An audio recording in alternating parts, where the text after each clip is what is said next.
As everyone is gathered here in the Rotunda, there is a lot going on for the transition behind the scenes.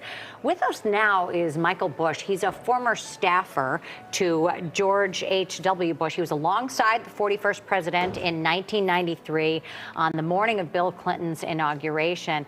Mike, can you take us inside the White House for that moment when the outgoing commander-in-chief has to greet his predecessor? Seems uncomfortable. It's his political rival. You were there firsthand to witness it for George H.W. Bush. Can you just describe it for us? Yes, and good morning. Nice to be with you on this consequential day. It's really a beautiful and brutal day, depending upon what side you're on. Obviously, magical for the victors team and miserable if you're on the losing side. As you mentioned, I had the privilege of being part of that day for Bush 41 when President Clinton came in. In fact, it was the last time, I believe, that there was this awkward motorcade ride where the vanquished had to ride with the victor. But of course, the Bushes handle it with their usual class, and I think those are important rituals and signaling to the really to the world, not just the Americans, that this is the way we do it, that passing of the baton.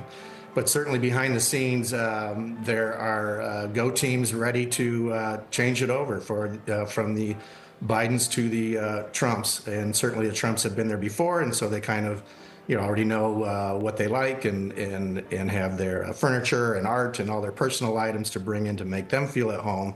But that is certainly a well-orchestrated dance in that approximately 5 hours that they have from when the outgoing president, incoming president, depart the White House and when the new president, Donald Trump, will be coming back in. And for anyone who's ever moved, 5 hours is a very small amount of time to move someone completely out of a house and someone else in. Ladies and gentlemen. Absolutely, and they certainly have a far larger home than the rest of us do. So there's a lot of planning that goes in, but these are career government servants. They know what they're doing. It's one of the reasons why it's important to have that time from the decision of the election to January 20th for that planning to happen and to make sure there's the continuity of government. In addition to making sure that the toothbrush is in the right way, there's also a whole national security apparatus that needs a transition and takeover. So to be sure, as soon as the president is inaugurated at noon, there will be a team coming in that assumes the powers of government to help him lead the free world. Michael, is it any easier for this team because President Trump lived there 4 years ago, and I'm assuming a lot of those people were there at that time. So when they're placing the toothbrush, and we know that President Trump likes to hit the button for Diet Cokes all the time, is it a little easier because they have some history here? Absolutely. I think it'll be easier because they know their likes and dislikes. The staff already has a rapport with them. Presumably there's, I would imagine, at least 80% of the staff are the same names and faces, and so that makes it easier for both sides with the new family coming in. I'll also say too, it'll just be living there, President and Mrs. Trump. So they really don't have the size of the family to worry about.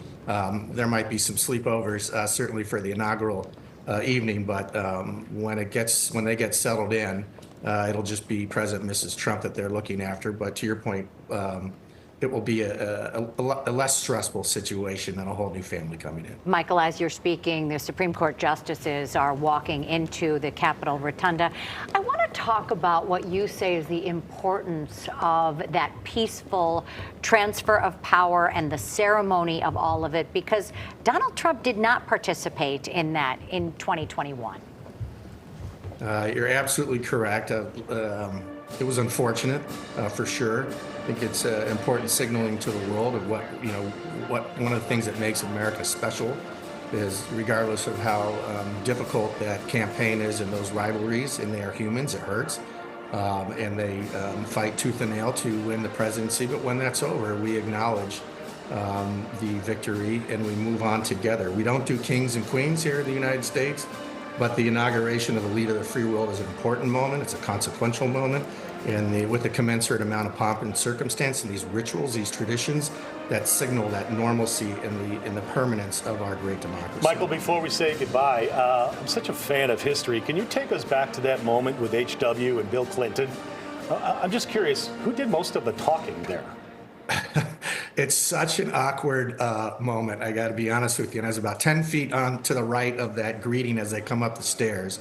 And of course, the Bushes have to stand there for a little bit. The press shouts some questions, and you kind of ignore them, or Mrs. Bush gives a little a snicker or a little comment. But I think the Bushes had been there for so long, that 16 years, 12 years as vice president, that they knew what to do and to make the Clintons feel welcome. And of course, the Clintons with so much excitement coming in, that generational change. But it is a bizarre moment. But as I said before, both beautiful and brutal at the same time, which is why it's important. Michael, I imagine there was a lot of pressure on people. I would like a ticket. I want to be there for all of this to happen. Now, even made more difficult because it's a lot smaller. Absolutely. I think, it's always, the highest sought after ticket. And when you have the expanse of the west side of the Capitol, you can fit a lot of people in. And this will, on one hand, intimate and so perhaps more poignant, which even adds that stress even more that you're so close instead of this remote dais that is higher than everybody else. But a very poignant moment. And those are some fortunate people to be in the room. But you can also see the president's priorities by who's been invited in. By the way, Michael, just to follow up to Patrick's question, which is that tension between H.W. Bush and Bill Clinton. But as we know, fast forward, and H.W. Bush came to see Bill Clinton almost as another son. They had a tremendous relationship that grew between them. Did you see any sparkle of that on that day? Not on that day, Paul. I think it hurt for a while for President Bush, and he felt like he let the people down. His resume is unrivaled in American political history. And I think they really thought that they were going to pull it out. And so it took a while for that to kind of settle in. But to Bush 41's credit, he was open to that friendship and certainly found a real camaraderie that exists in this President's Club, if you will. And so I give him a lot of credit for doing that. And it was a real lesson for those who worked for him, because I can tell you that feeling wasn't shared by the staff for the most part. But you're right. 42 grew to be basically another son. He did not have a father figure, and I think 41 became a father figure in his life. Obviously a mutual admiration, and 41 did some relief work while Bill Clinton was president. And then that friendship continued on with George W. Bush. And so it's a rare friendship in American political history. Speaking of sons and, of course, daughter, the Trump family was seen walking in, including Barron, who obviously with the holiday has some time off from school in New York and made the short trip to Washington, D.C. And for the Supreme Court, I did count. The entire Supreme Court is there. We don't always see all of them at State of the Unions, for example. They were all there. And retired Justice Stephen Breyer followed up at the back. And I did not see Anthony Kennedy, but I did see Stephen Breyer. So that's clearly a Democratic appointment, and he is there. It's interesting you note that they were all there because, as a matter of course, at the State of the Union, one person, one justice, is not there intentionally, right? Well, no, that one member of the cabinet is not there intentionally. Does not apply to the Supreme Court? No. No, they could all. I find that interesting. Yeah. They can all go. I mean, that's not the rule. The rule is that a cabinet member is kept behind. Michael, the difficulty that you talk about, can you also explain the idea that in the days and weeks following that, leaving all of that responsibility and chaos and power, how that feels? It's for the president to not have that power anymore. I'm sure there's some relief because certainly the weight of the presidency is like none other. But there's also this, I'm sure, a cathartic process, hopefully, of what you could have done, what you should have done. And so it's impossible as a human not to play that game, especially when you didn't get the chance to complete an 8-year term. I think that post-presidential feeling is very different for a 4-year president than it is for an 8-year president. And that's certainly what President H.W. Bush went through when he was defeated after one term. But it's really difficult settling to quote unquote normal life. Their life will never be normal again. They have Secret Service protection and other things that go along with being a former president. But that's certainly a very difficult process, I think you are soon buoyed up by not only your family, but your supporters. And so there can be, I guess, kind of a selective itinerary, if you will, afterwards of what you choose to participate in. And then that, recedes with time, like most heartache. But it's really difficult. It's difficult for the staff, candidly, to be in the center of the vortex of political action, and then abruptly it's gone. But life moves on. Michael, obviously the political trajectory of Donald J. Trump is vastly different from H.W. and Jimmy Carter, who chose not to run for a second term, which kind of brings back to how different of a person and personality Donald J. Trump really is.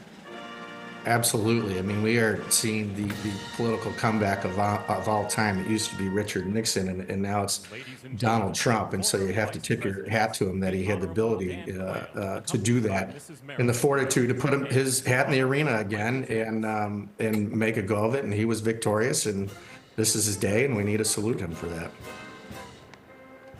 Michael, we should, as we watch the former Vice President Mike Pence formally being introduced to inside the Capitol Rotunda. We should point out that you are in no way related to any of the Bushes. You spell your last name B-U-S-C-H. That's correct. For clarification. Correct. I had the privilege of serving as assistant press secretary to President Busch 41, and you are correct. No relation. I'll admit that sometimes I use that confusion to my advantage at Washington restaurants, but you are correct. Obfuscation. But very quickly, Yeah, Michael, former Vice President Mike Pence just entered, and to a standing ovation in that audience. I'm sort of curious, given everything that went through, any reaction to that he gets a standing ovation from everybody in that room. Paul, there's so many storylines in this room today. It's just unbelievable. And certainly Mike Pence being one of them. Rudy Giuliani's in the room. And so to Mike Pence's credit, he was a member of Congress. I think he's an institutionalist. He did right by the people who remain in that room today, that they were there on January 6th. They went through that together, and I think it's a nice show of respect to Mike Pence. Michael Busch, fascinating conversation. Thank you so much for your time.